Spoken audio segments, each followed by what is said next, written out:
Yang Ya, pertama itu dari hamba Allah, dia dari Palembang.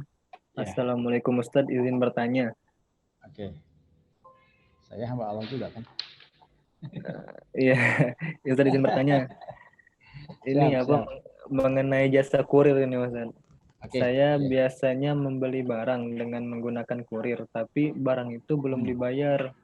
Tapi kita minta ya, talangi dulu sama kurirnya. Pasti pas dia ya. bayar, pas dia sampai di rumah, baru kita bayar dengan dia. Apakah itu boleh di dalam Islam Ustaz? Oke, baik ya. Jadi eh, di situ ada dua akad ya. Hmm, Ya, di situ ada dua akad ya. Akad pertama adalah kita pinjam, ya, kita pinjam uang untuk bayar itu, ya, untuk bayar barang itu, ya kan. Nah, yang kedua ya, kita itu membayar eh, ongkos. Ya. Nah, itu harus dibedakan dua itu, dua biaya itu harus jelas. Jadi harus diberitahu, ya kan? Harus diberitahu hmm, bahwa kita itu pinjam untuk beli barang, gitu. Ya, kita pinjam ya, untuk beli barang uang sekian.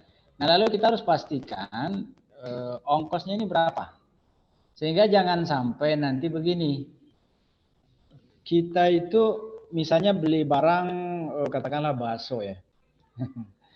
Kebetulan kita jual bakso nih. iya, beli bakso.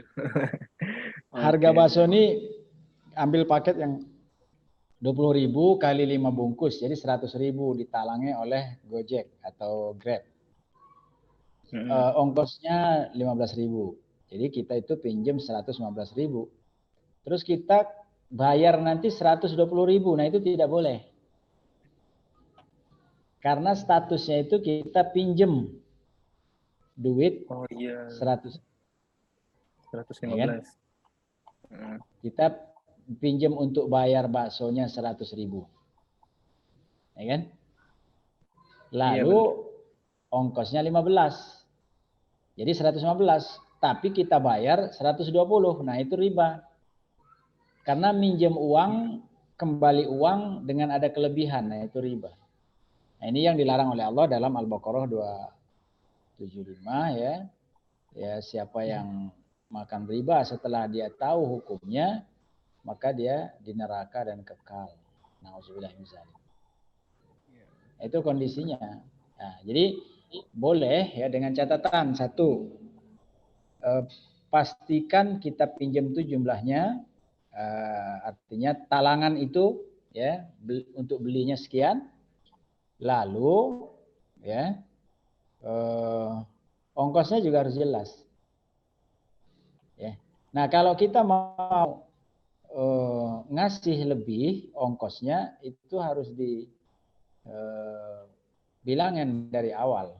Jadi Hmm, ongkosnya ini berapa nih? 15. Oke, kalau nanti saya kasih tambahin ongkos ya. Nah, jadi harus dijelaskan ongkos, bukan pinjaman. Jadi pinjaman 100.000 kita bayarkan, nah lalu kita bayar ongkos itu juga harus ditawar hmm. lebih ya.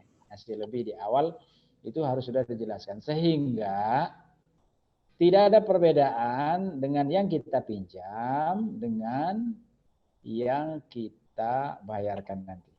Gitu. Karena kalau ada perbedaan, maka itu berarti riba, ya. Dan riba itu dosanya ya Hmm. mengerikan, dosanya berat, ya. Gitu. Oke. Oke ya. Kalau misalkan Ya memperjelasnya saya itu kira di akhir, gitu. eh, kalau misalkan memperjelasnya di akhir, Ustaz, misalkan kurirnya sampai itu, nah ini Mas lebihnya buat ongkos misalnya gitu, itu udah termasuk memperjelas akad belum Ustaz? Bukan di awal. Itu harus dari awal karena itu menjadi bias ya. Karena akad yang kita Hmm. pinjam itu jadi tidak tidak jelas, jadi samar ya kalau kondisinya seperti itu. Ya. Oh iya. Jadi harus dua-duanya itu harus harus jelas ya. Yang kita pinjam itu berapa, ongkos berapa, dan kalau mau ditambahkan itu sudah dari awal kita sudah bilang gitu ya. Iya, sudah deal ya Ustaz. Ya, Berarti kalau misalkan minta talangin dulu, tidak masalah berarti Ustaz. Seperti yang tadi kan ya di sini tidak boleh, di itu mereka berarti kita minjem. ya cuma minjem Tapi kan duit ya. talangan itu kan pinjaman, ya Mm-mm. kan? Talangan itu pinjaman, gitu. Nah, tapi mengembalikannya ya sesuai dengan yang dipinjam, tidak boleh ada kelebihan. Gitu loh. Kalau ada Ya, kelebihan itu kelebihan dari pinjaman itu riba. Gitu. Itu tidak boleh. oke. Ya. Ya, siap. Mudah-mudahan teman-teman yang nanya ini bisa menerima jawaban dengan